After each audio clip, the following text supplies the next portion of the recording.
कौन कौन मानता है कि आज 5वां दिन है? मानते हो क्या है ये? तो चलो कोई भगत ये बता दो कलकत्ता को कहाँ विराम दिया गया? शिव जी का जन्म। अच्छा,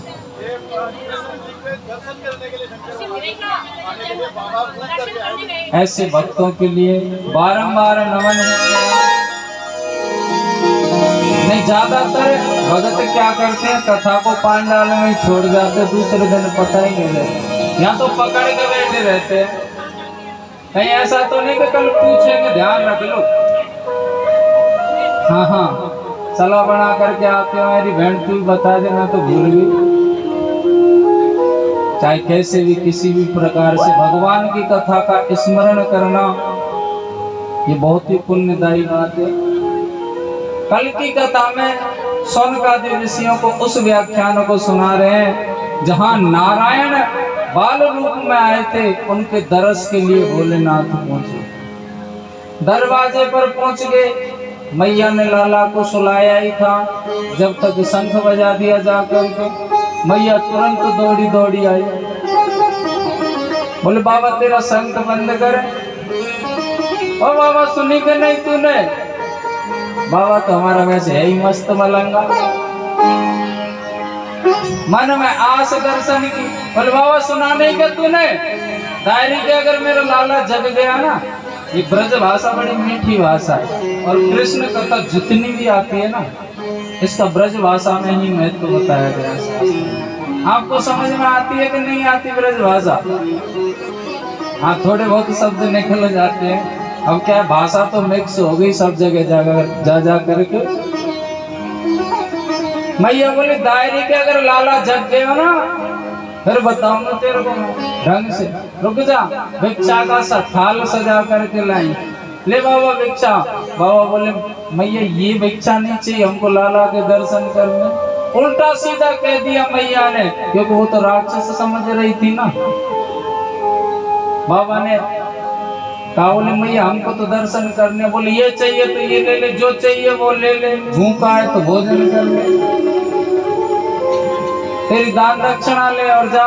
बाबा ने कहा कि इन कंकड़ पत्थरों की मुझे आवश्यकता नहीं है, मेरे पास किसी काम के नहीं है। मैया बोली है कभी देखे हैं तूने? बोले नहीं देखे। ऐसी बातें करती है, ये तो मेरे कमंडल में भरे पड़े। कमंडल उल्टा कर दिया, थाल पर कहते नंद महल के दरवाजे पर ही पहाड़ बन गया, हीरे जवाहरात। मैया के फिर एक और भ्रम हो गया कि ये तो वास्तव में राक्षस है। बोले बाबा ने खूब मनाने का प्रयास किया, मैया नहीं मानी। बाबा बोले तो हम जाएं? बोले हम तो नहीं कह रहे कि जाओ, क्योंकि संत स्वरूप में थे, हमने तो नहीं कहा भोजन करो, अपनी दान दक्षिणा लो और जाओ। बोले नहीं, दर्शन करने, दर्शन नहीं कराऊंगी। कहते आपस में बहस होने लगी बाबा में और यशोदा मैया में। मैया अगर हम जिद पर आ गए ना तो हम दर्शन करके ही जाएंगे। तुमने अभी संत हट देखी नहीं है कैसी होती है। मैया बोली वाह रे तेरी संत हट, तुझे पता नहीं है कि हमारी हट कैसी है। इस जगत में 3 हट बताई गई है जिद। पहली होती है बाल हट। अगर बालक मचल गया ना किसी वस्तु के लिए, जब तक उसको नहीं मिल जाती वो चुप नहीं होगा। दूसरी संत हट होती है, और तीसरी तो काय को मेरे मुंह खुलवा।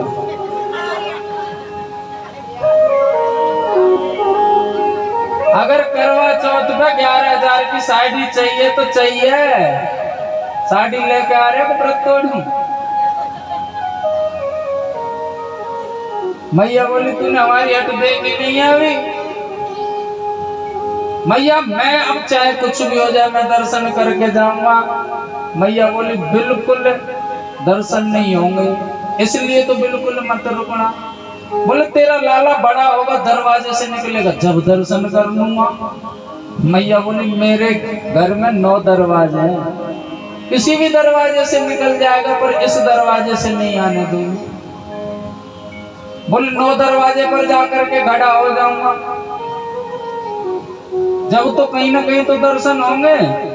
मैया बोली तू इस भोरे में मत रहे, मैं बाहर उसको निकलने नहीं दूंगी बिल्कुल भी।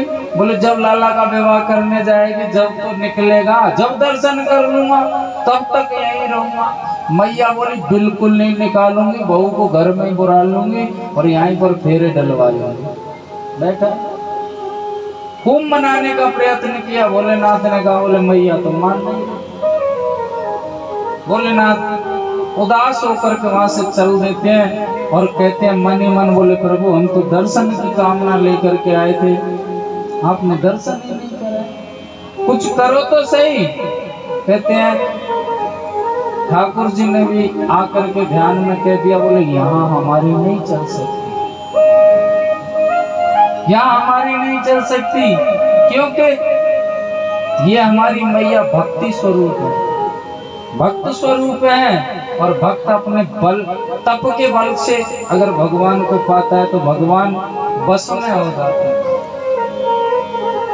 मैं मैया को बता दूं कि आप भगवान है, बोले आप कितना भी कहना तो नहीं मानेगी, जानता हूं ना मेरी मैया है। और भगवान होने की तो बात यहाँ करनी नहीं है, मेरी 1% नहीं चलनी। हाँ अगर मैया मान जाती है तो दर्शन हो सकते, मैं कुछ नहीं कर सकता। भोलेनाथ बोले मैया तो नहीं मान रही, लौट करके चल लेते हैं और नगर से निकल करके वृक्ष के नीचे चुपचाप बैठ जाते हैं उदास मन से। बोले अच्छा नहीं हुआ। इधर प्रभु ने लीला कर दी कि रुदन प्रारंभ कर दिया, रोना प्रारंभ कर दिया, रोए सुरोए। मैया काम का छोड़ करके तुरंत गई, गोदी में लिया, लेकिन लाला चुप नहीं हो। कोई परेशानी हो तो चुप हो, लेकिन यहाँ तो एक नंबर का नाटकबाज तो है ये टेढ़ी टांग का जो सामने बैठा है नीचे, बचपन से उद्दंड नाटकबाज। खूब चुप कराने का प्रयास किया लेकिन वो लाला चुप नहीं हुए, तो मैया को क्रोध आया और ब्रज की गोपियों को गाली देने लगी। और गाली तुम जानते हो कि कैसी देती है मैया आपस में। ब्रज मंडल की सारी बूढ़ी बड़ी मैया गोपियां सब आ गई महल में, और पता है मैया क्या कह रही है? जब देख के जब मेरी सौत हाय हाय करे मेरे लाला पे, यशोदा तेरो लाला सुंदर है, तेरो लाला सुंदर है, खा ले या लाला को। जब देखे जब हाय हाय करती रहे, कब तक आके जादू टोना करूं, कब तक आके नजर उतारूं। ये तो एक मल्लुक जो बना दी हुई भगवान ने। बूढ़ी बड़ी मैया आपस में बात कर रही है, गाली किसको दे रही है? हम तो सुबह से आए नहीं, सब आपस में कह रहे हैं, बोले हम भी नहीं आए, हम भी नहीं आए। जब एक बूढ़ी बड़ी मैया से बोली, सुने यशोदा तो गाली किसको दे रही है? हम में से कोई आया क्या महल में? कोई हम में से दिखा कर बोले नहीं तो किसको गाली दे रही है? कौन आया था? कौन लगा गया नजर जिसके बारे में तू कह रही है? बोले तुम तो नहीं आए, एक बाबा आया था दाढ़ी वाला, सांप भी पड़े हुए थे गले में। तो बोले उस बाबा को गाली देना, वो बाबा ही कर गया कोई टोना टोटका। कहते अब क्या करें? बोले वो बाबा को बुला करके ला, क्योंकि इन्होंने खूब नजर उतारने का प्रयास कर लिया। मैयाओं के अलग अलग टोटके होते हैं क्योंकि वात्सल्य भाव है इनका, लेकिन लाला चुप नहीं हो। बूढ़ी बड़ी मैया बोले इसको तो वो बाबा ही उतार सकता है। कहाँ है? बोले अभी थोड़ी देर पहले गया है, कहीं थोड़ी दूर पहुंचा होगा, दौड़ा दौड़ा पहुंचो। एक गोपी गई, भोलेनाथ बैठे हैं। बोले आप यशोदा मैया के महल में गए थे क्या? बोले हाँ गए थे। बोले चलो मैया ने बुलाया है। भोलेनाथ समझ के क्यों बुलाया, दिमाग में आगे के कोई ना कोई हो गया कौतुक। अरे उसके लाला को नजर लगी है, नजर उतरवानी है, जल्दी चलो। भोलेनाथ ने कहा, बोले हो गया काम। बोले किसको नजर लगी है? बोले यशोदा के लाला को। बोले लाला को नजर लगी तो मैं क्यों जाऊं? बोले नजर उतरवानी है तुझसे। बोले मैं नहीं जा रहा। क्यों? बोले तेरी मैया है ना वो यशोदा, बहुत अकड़ू है, उससे पूछ करके आ कि अगर मैं नजर उतारूंगा तो उसकी फीस लूंगा। बोले फीस क्या? बोले दर्शन कराने पड़ेंगे लाला के। बोले चल चल करा देंगे। बोले नहीं, पूछ करके आ। गोपी आई, बोले कहाँ है बाबा? बोले बाबा तो बैठा है, एक जिद पे कि दर्शन कराएगी तो नजर उतारूंगा, नहीं उतारूंगा। एक बूढ़ी बड़ी मैया बोली तू भी बिल्कुल पागल है, बुला के ला, दर्शन तो करा ही देंगे। यशोदा मैया बोली ना ना ना, दर्शन ना कराएंगे, दर्शन ना कराएंगे। क्यों, क्या दिक्कत है? अरे कोई राक्षस हुआ तो? अरे तू फालतू की बात मत कर। बोला कला बाबा के पास में गई, बाबा से कहा बोले दर्शन करा देंगे, चलो आप। लेकर के आ गई बाबा को साथ में। दरवाजे पर खड़े हैं लाला अंदर महल के। बोले क्या हुआ मैया? बोले लाला को नजर लगी, नजर उतार दे। बोले लाला को तो लाओ। बोले तू यहाँ से नहीं उतार सकता क्या? बाबा बोले ऐसा मेरे पास कोई उपाय नहीं है, लाला सामने होगा तो ही उतारेंगे। बूढ़ी बड़ी मैया बोली यशोदा तू खामा खा के जिद करे। बोला कला अरे तुम जानो ना मैया, ये कोई राक्षस होगा फिर लेके भाग जाएगा लाला को। अरे यशोदा ये देख कितनी ब्रज की गोपी पड़ी है, यहाँ सब खड़ी हैं। अगर वो बाबा राक्षस हो तो एक एक थप्पड़ मारेंगे, बाबा की जान निकल जाएगी। क्यों परेशान होती है तू? बोला के लाला को लेकर के आई डरते डरते। अब भोलेनाथ ने सोचा कि प्रभु के चरण स्पर्श कर लो। नजर वजर थोड़ी ना लगी थी उनको। बोले ऐसा मौका मिलेगा नहीं, बाल रूप के चरण स्पर्श और कर लूं। मैया ने कहा बोले टुकुर टुकुर का देखे बाबा, नजर उतार। बोले मैया ये बालक गोदी में देना पड़ेगा। बोले अच्छा, अरे वहीं से नजर उतार। बाबा बोले मुझे उतारना नहीं आता, मैं तो गोदी में लूंगा जरूर। बूढ़ी बड़ी मैया ने गोदी में से लेकर के लाला यशोदा रानी की में से और बाबा को डरते डरते देने का प्रयास कर रही है। बाबा को पकड़ाया, मैया यशोदा बगल से बोले ओ बाबा तेरे सांप के मोड़ या सांप को रोक, देख लाला देख के मोड़ फाड़ रहा है। बाबा बोले मैया तू वाकई में बोल रही है, तू जानती नहीं है तेरा लाला सांपों पे तो सोता है, सैया है सर्प तो इसकी। मैया बोली बात मत बनाए, तू नजर उतार। बोले क्या उतारू? नजर उतर तो गई, क्योंकि जैसे गोदी में पहुंचे लाला चुप। मैया बोली हाँ हाँ उतर गई, तुरंत छीन लिया। फिर गोदी में पहुंचे लाला ने रोना प्रारंभ कर दिया। बोले बाबा ये क्यों रो रहा है? बोले पूरी नजर नहीं उतरी अभी। दोबारा ले लिया। कहने का मतलब ये है कि बाबा की गोदी में आए तो लाला चुप, और मैया की गोदी में जाए तो रोना प्रारंभ। इस बार मैया को क्रोध आ गया, क्या रे बाबा तू पागल समझेगा मोको?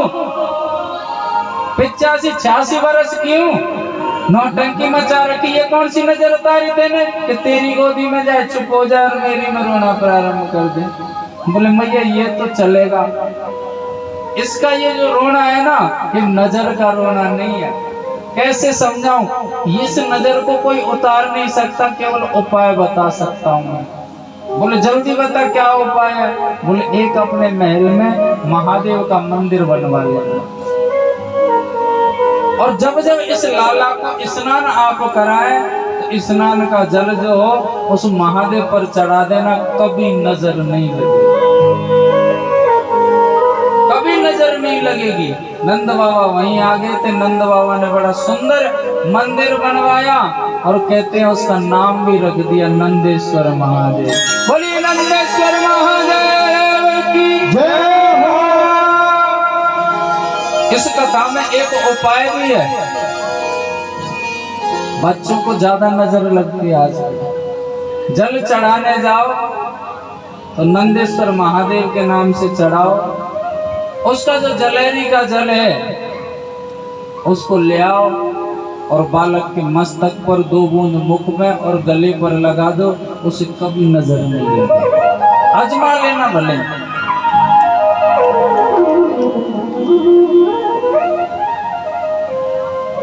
बड़ा ही सुंदर व्याख्यान सुनाया भोलेनाथ के इस परम पावन चरित्र को सुन करके सोन का दिन से जय जयकार करते हैं।